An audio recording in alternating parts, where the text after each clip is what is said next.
పెట్టిన వారు, మిమ్మల్ని తృణీకరించిన వారు, మీ గురించి తప్పుగా మాట్లాడిన వారు, మిమ్మల్ని సిగ్గుపరిచి ముఖం మీద ఉంచిన వారు, ఎటకారంగా మాట్లాడిన వారు, ఒక్క సమయం వస్తుంది మనం పక్షిరాజు వలె రెక్కలు చాచి పైకి ఎగురుతున్నప్పుడు.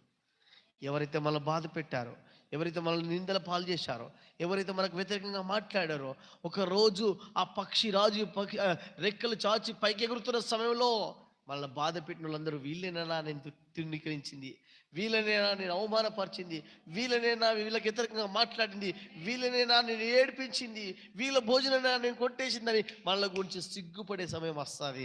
మనం బాధపడం.